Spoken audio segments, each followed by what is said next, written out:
America's best-loved family advocate, Dr. James Dobson presents Building a Family Legacy.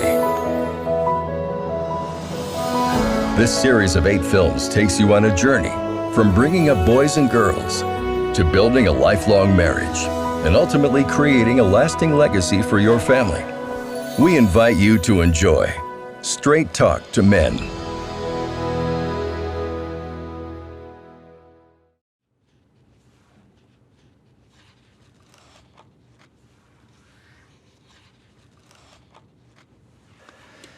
How many fathers have a schedule that looks like this? You know, it's a life filled with meeting after meeting and one conference after another and business trips and on it goes.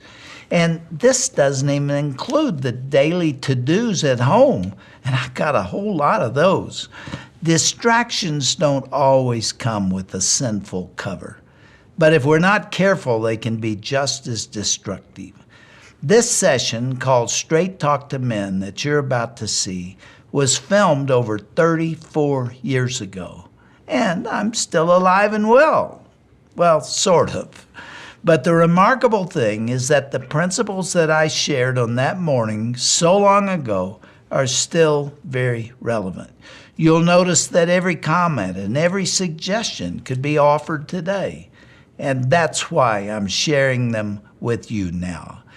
Christian fathering puts into focus the need to recognize the most important meeting or phone call or trip that you can take is with your family, your wife and your children. So now I bring you Straight Talk to Men. May I, before we get started this morning, see the hands of any of you here who just happen to be grandparents? Oh, we've got a good representation of grandparents here. I'm glad you're here today because I brought something for you.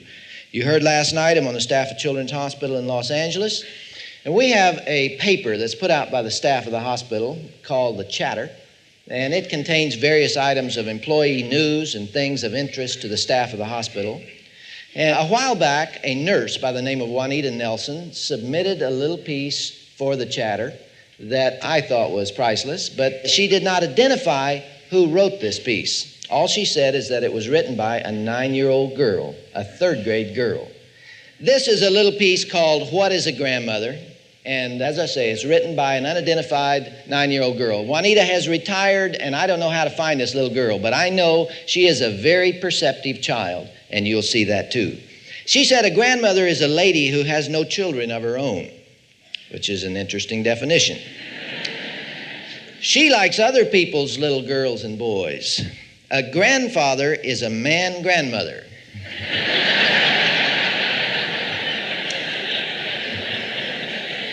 That's the beginning of Women's Lib right there. He goes for walks with the boys, and they talk about fishing and stuff like that. Grandmothers don't have to do anything except to be there. They're old, so they shouldn't play hard or run. It is enough if they drive us to the market where the pretend horse is and to have lots of dimes ready. Or if they take us for walks, they should slow down past things like pretty leaves and caterpillars, and they should never say, hurry up. Now get her next line. She says, usually grandmothers are fat, but not too fat to tie your shoes. They wear glasses and funny underwear.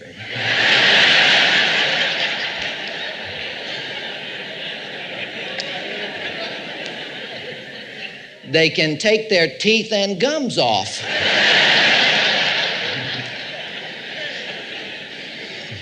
I won't ask you grandmothers if you can do that. Grandmothers don't have to be smart, only answer questions like, why isn't God married? And how come dogs chase cats? Then she comes to her final paragraph and she says, everybody should try to have a grandmother, especially if you don't have television. And then her final line, because they are the only grown-ups who have time. Thought that was very perceptive of that little girl. She has, in her own way there, described the extremely important role that grandparents play in the life of a child.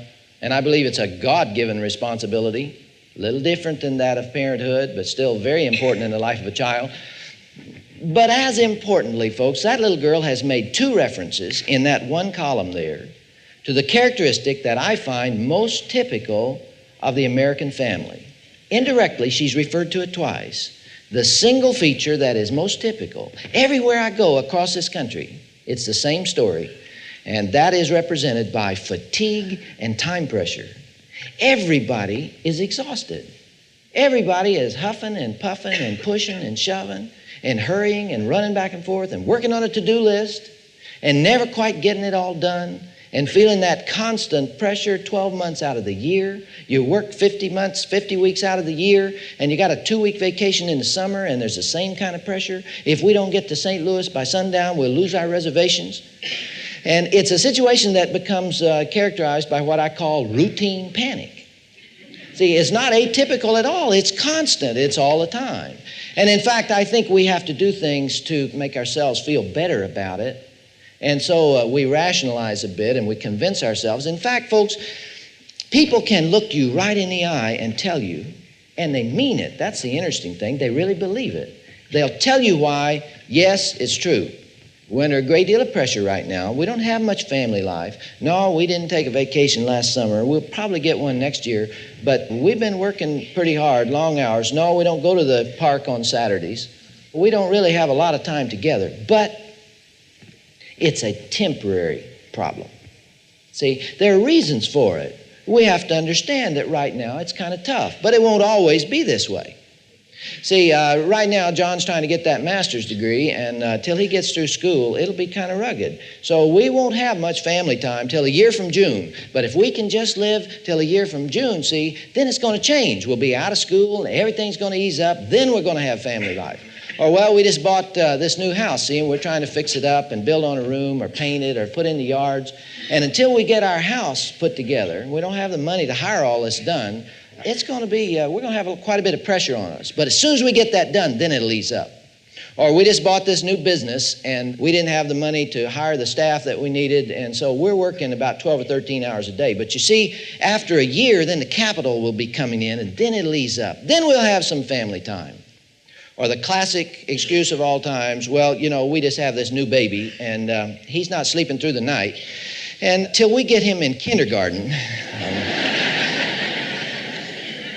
everybody can tell you why they are going through temporary pressures. It's just right now. See, there's a light at the end of the tunnel. If we can just exist until a year from June, then it's going to be better. Folks, that is an illusion. Maybe it's a delusion.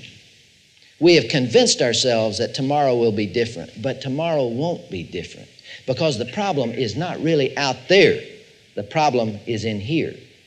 And I think we find ourselves driven month in, month out. And I want to tell you, when I asked last night, how many of you considered yourselves to be committed Christians, nearly everybody here, or so it would have appeared to me, held up your hands. And from that perspective, you ought to know at least my opinion that I see this as the greatest threat to meaningful family life, especially for Christians. Because we're not as threatened by those sinful circumstances that destroy other families. It can happen to us too, but it shouldn't. Of infidelity and alcoholism and those things are not quite as threatening within the Christian family. But this matter of overcommitment, which can destroy you just about as quickly, is more characteristic of the Christian family than the non-Christian family. Because you add church responsibilities to everything else. And you add the time that it takes for devotions and for giving and bearing one another's burdens and all the rest that the Christian ethic implies. And we don't sleep in on Sunday morning and watch an NFL game, do we? Friends. We may watch SC Alabama late on Saturday afternoon.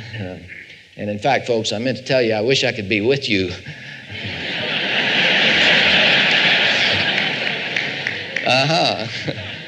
I think we have a way of convincing ourselves that it's just sort of a temporary thing. But instead, you see, what happens is these short-term problems, they are short-term, get sandwiched back to back. So instead of it being a temporary problem, it becomes a long-term lifestyle. And we careen down the road to old age, and husbands don't know their wives, and wives don't know their husbands, and neither husbands nor wives know their children.